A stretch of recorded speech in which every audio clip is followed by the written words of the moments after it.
Call me fuego, 93 like me. Fire in the sheets, spending summers on the sea. Quedo, no way home. Better life on the day. Did you see it? It's never going to happen though. I don't know why you're still clinging on to it. You've got to let this go, Lauren. We've spoke about it. You might one day get Los Higos, but I think it's just out of reach. I don't believe you. I do not believe you. I believe in miracles. Zenith have come in. Let's have a look towards what they can do here. Of course, the lobby ever changing. New teams joining every time a winner gets crowned, and the next one comes in. Now coming into Miramar, a little bit of a different scenario, I guess we could say. New terrain coming out, whole new look of things. And expectations, I really don't know what to expect at this point. I think I've learned that having expectations and, you know, making predictions at this point is almost impossible with this. But what would you at least want to see out of this lobby? I mean, for this one, it's probably as much of an explosive ending as the previous one. Usually we like to kind of say, you know what, we'll start the day, we'll warm up through, and we'll get to us like fourth, fifth game, then we're all starting to warm up and stuff. But no, I wasn't even allowed to let the caffeine take effect. It was that ending was absolutely something. And there was something you kind of mentioned, Lauren. I want to touch on it ever so briefly. Like, it does have to be a heartbreaker when it comes to metagaming, because against all odds, maybe the better option than this. Sonics and Na'Vi taking lumps out of each other. Look at Besto. That peak on the ridgeline, Mime just silhouetting like a bad boy, but now Meta get involved as well. Everyone can see this fight, and I've got to say, for now, Virtus.pro might have made the right choice. What a bit of work coming in from VP to somehow go under the radar, somehow avoid these fights, because Na'Vi just got shredded on their choice. A one-to-one comparison. You gotta say, Virtus.pro made the right call. Absolutely, but they're going to have a lot of presence noted with the shots now as we see the drive-bys coming through. Silzen, Ragnar, gone. So they defended, and this is... Oh, wait! A random nade thrown from Snakers on the opposing side, so Oath made note of their presence. They get one in, now that Nox there. The question is, do they advance forward? Do they have more? Do they have utility to try and commit towards that? Drive-bys in abundance. Tiamba and Afrika Freaks, they've gone for the same position. Lou and Spyro fall in the kill feed, so Oath did continue the hammer down, but for now it's Tiamba. And all of a sudden Afrika Freaks are just falling at the wayside. Is that just one player? It is, of Tiamba left standing out of that. Same can be said for VP. They have not fared any better. Hyruzen needs to bail on this, because my word, a bombardment. Mortar shells have been flying towards the side of VP, and I don't think it's going to get much better. Now, where do you go? It may have been safety for all but a moment, but all but a moment is exactly what it was. Like, wow, okay, so two teams just like that at the same time, simultaneous. Kind of wacky. And here comes the desperation plays. There's nowhere left. The circle is brutal for anyone that was on that northern side, which is still a great deal. I'm still looking towards GEN.G, looking to stick out in the north. Oath are keeping everyone somewhat kept down here. Pressure on a wild vehicle comes down, almost punishes Inonix. That was going to be sent from Nurins, but Loki's got his back, keeps him covered, and GEN.G still staying alive. VP do get found, and that is them down in 12th. But I don't think anyone from the north is particularly faring any better. GEN.G still under the gun. Zenith looking to pressure them. But Day Trade down in pieces and down altogether. Down bad at this point. As 10 teams now remain. Zenith and GEN.G trying to share the north. And I don't think these two want to share much. And now it really comes into view how good GEN.G's player was to be able to push on that ridgeline and hold it. That gave them some sort of an anchor point to be able to fight anyone else who wanted to try and take up position on them. PO will fall, and the instant confirmation should come through from Kickstart, but you can see Inonix is very quick off the draw to try and block line of sight and maybe getting back on his feet, maybe just put some aggression his way. Kickstart says no, denies it. Nade comes over. And I like this coming out of Zenith to force the scenario while you know they're damaged and get involved with it. It's perfect. You don't get an advantage on someone like GEN.G often. So when you do, you take that. You take that every day of the week.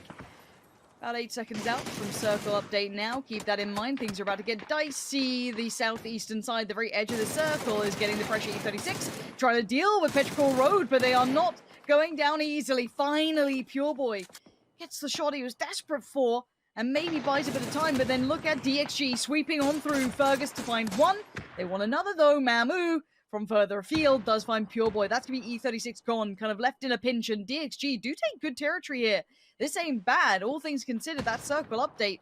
But Oath, now they have been making an impression so far. Not quiet on the kill feed either. They've been taking names. They took VP out of this one with a couple of nades and a good bit of positioning.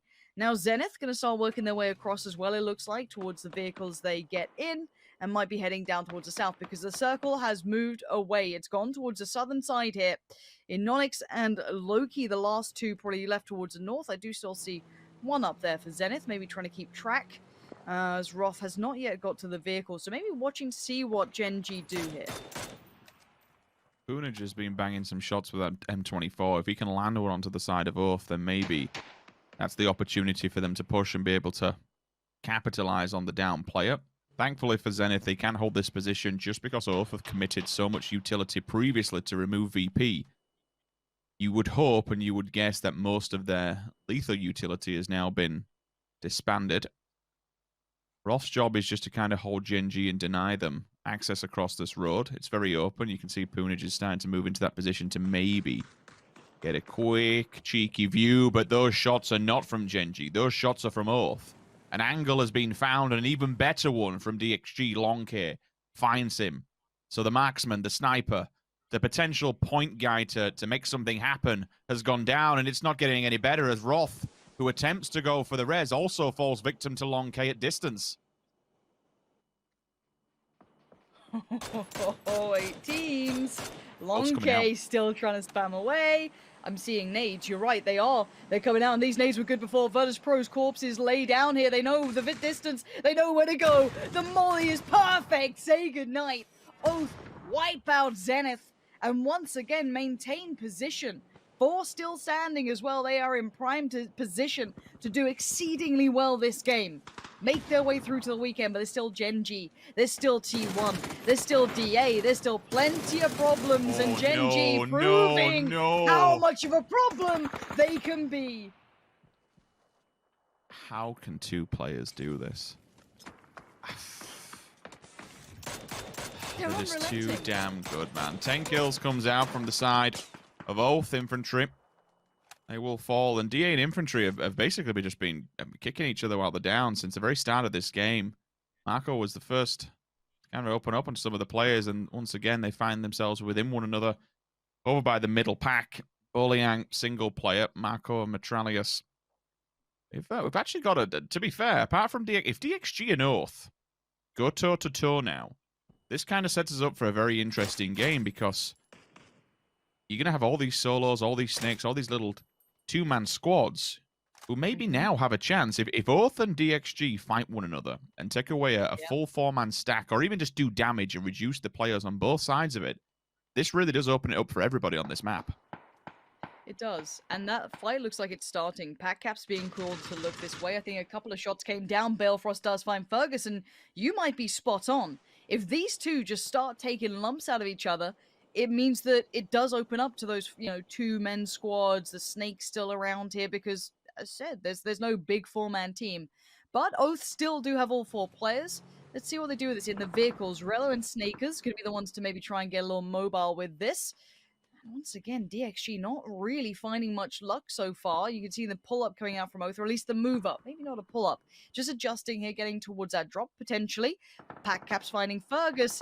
This isn't looking great for DXG. They're kind of being held back.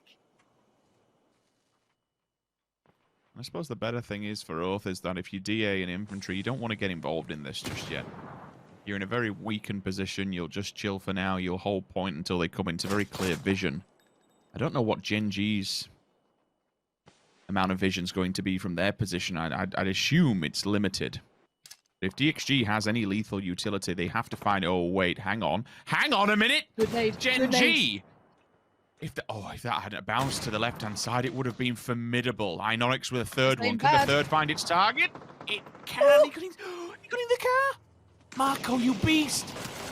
Big brain plays, but here we go. That's gonna be some big death on the board. Already Oath again, mopping up DHG. While this happened, Inonix just found Metralius, and there goes DA, GEN.G, refusing to relent. They continue forward. Oath managed to stay alive. There's 2 of them still up. They could do with these reses, and now, because GEN.G are back building this with 2 of them. Boliang, though, maybe his position will pay dividends. Lin Shun, the Flash, this could be huge. The underhand Flash, he's 3'd up. This guy is geared out of his mind. The Flash is definitely catch Oath. Back caps might be blind as a bat here. Lin Shun, though, tucks his head down. Loki just posting shots downfield, downrange. Now, Balefrost being flushed is a problem, and that's going to Inonix. Okay, Snakers finds Lin Shun. That's one big danger removed. Now, Boliang is right in between GEN.G and Oath. And somehow, GEN.G still playing like they're the favorites in this. There are 2 players.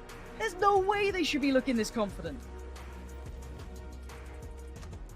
What we said may happen almost did. They lost several, but been able to get themselves at least to a 3-stack. Gives them that shining chance.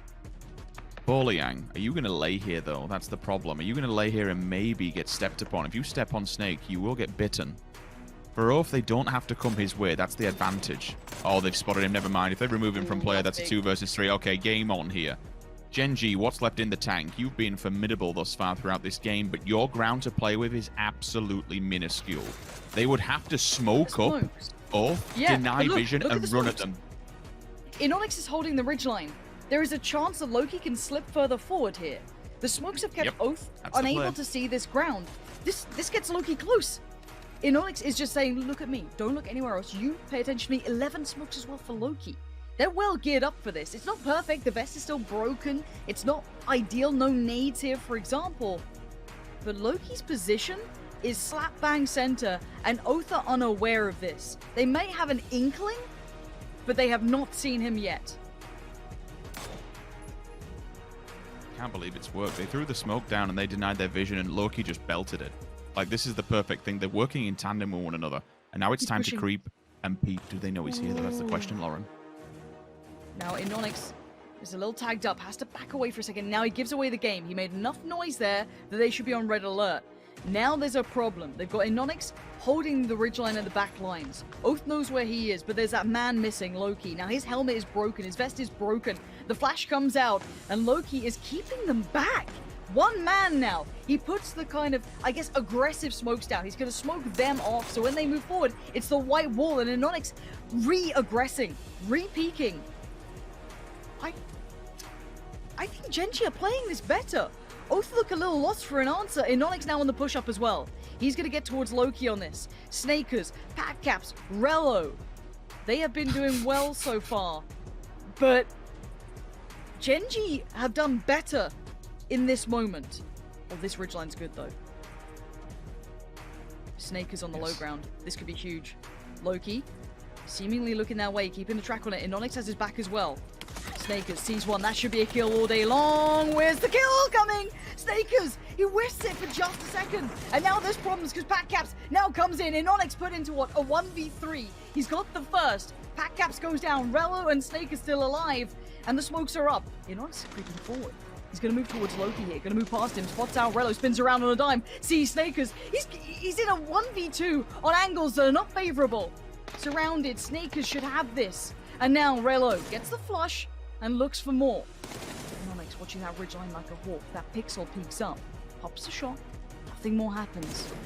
How is he going to get the advantage here?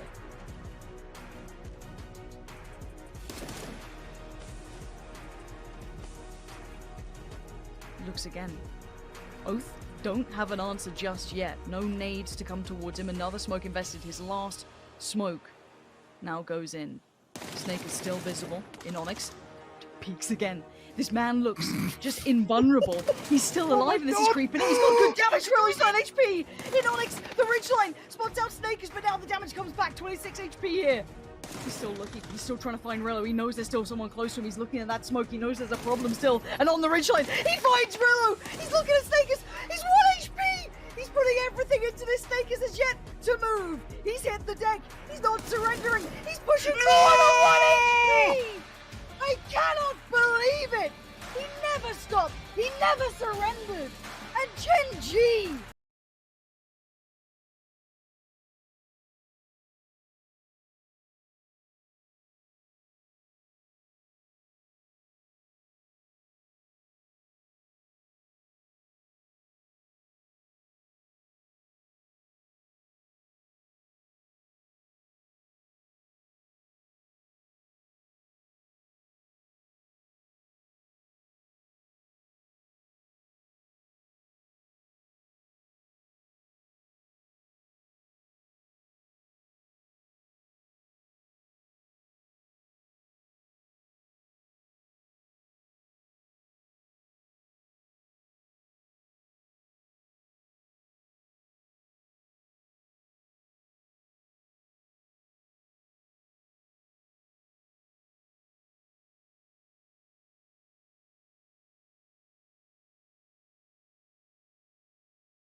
in that,